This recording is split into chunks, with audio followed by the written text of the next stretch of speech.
It's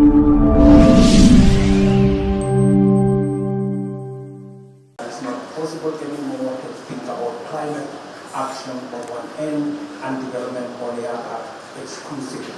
It is one and the same thing.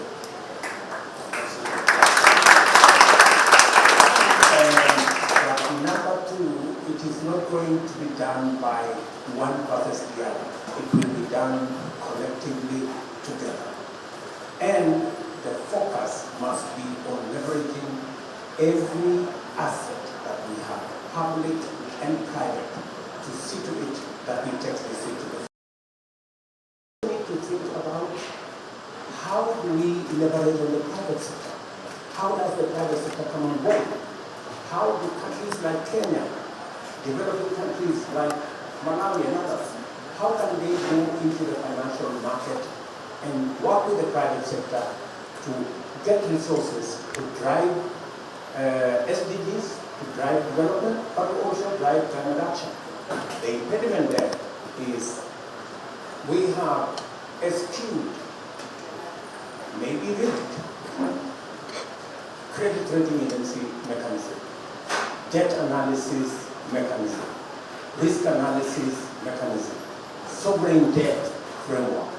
We need to figure that out. And every aspect and every financial institution we speak to tells you there is a problem with credit rating agencies, there is a problem with risk analysis that looks at the past and not the opportunities of the future, and assigns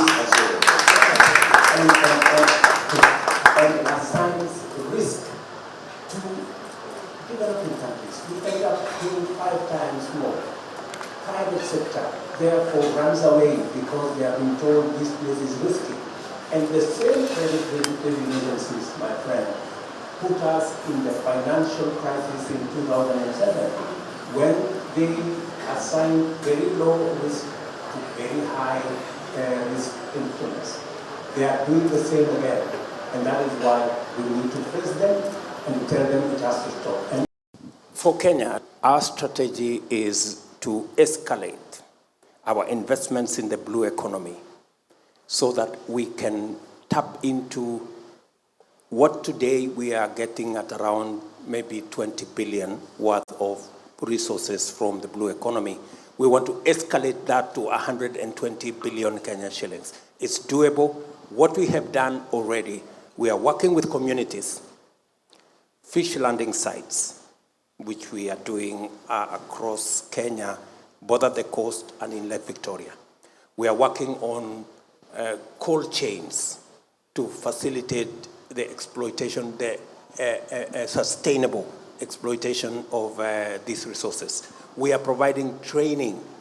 In fact, I was issuing certificates to trainers so that they are careful, even during the fishing, they are careful to fish in a manner that is sustainable, that they pick what is sufficient and make sure that the cycle continues. So training is a very important component of what we are doing.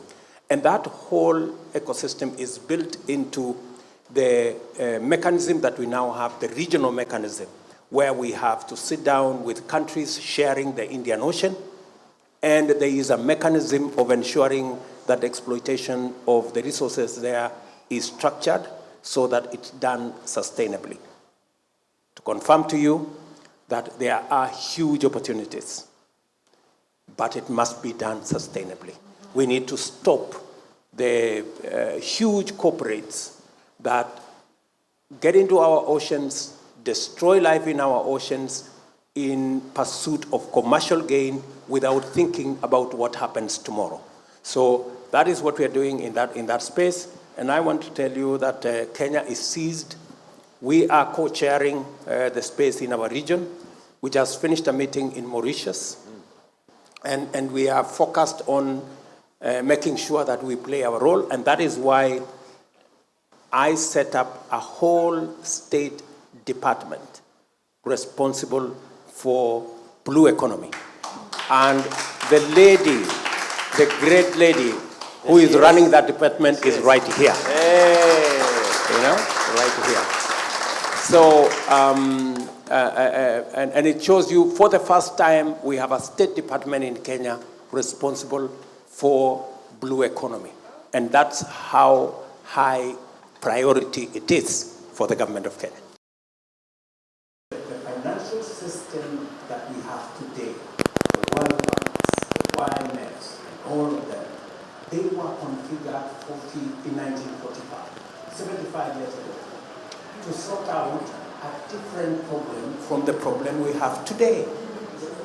And it is the reason why we need a financial system that recognizes that we have a climate catastrophe ahead of us.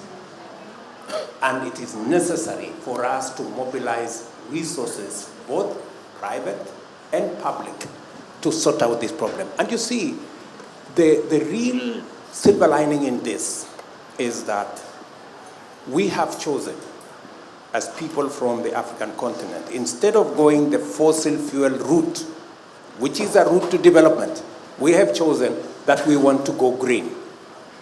And for us to be able to go green, it is possible for us to go green in terms of growth, but also fast track our development. I hear many people, they are conflicted whether it is possible to go green and run your development on green energy. Kenya is an example. Our grid is 93% green. Wow. And we intend to make it 100% green by 2030. And we believe that it is doable. And if anybody doubts whether it is doable or not, watch Kenya. We need a financial system. We need a credit rating agency framework. We need a risk analysis framework that doesn't assign measures that speak to climate change unnecessary high risk. We need to be practical, we need to be forthright, and that is why Kenya just passed the law that will facilitate carbon trading so that communities, people like yourself, civil society organizations, many other actors in that space can have the leverage to work in a structured manner. Because today, we do not have a clear framework on carbon trading, and many communities are being taken advantage of by people who, this calculation about carbon credit is so complicated, hardly any community would understand what the hell is going on. Yeah. And finally, they get the short end of the stick. Yeah. So we are formalizing, we are institutionalizing instruments that would make it possible to do exactly what you have said, for this money that is being talked about in billions to find their way to communities, to ordinary people. And that is one route. The other route is a financial system that enables governments to be able to facilitate climate action at community level with the resources that are required for that. And for us, who have a problem with 600 million people in our continent that have no electricity. Yep. Another 1 billion people who have no access to clean cooking. These are interventions. We need a financial system that would address that challenge. And we have ideas. Yeah. And these are not ideas of getting other people to help us. We want a win-win. Yeah. We want to contribute as much as we take. And we want everybody to play in a fair environment. Fair access to credit, fair access to opportunities, leverage on the assets that we have so that humanity can benefit and we can grow our economies and grow them green. Absolutely. And I think that's a message that I'm going to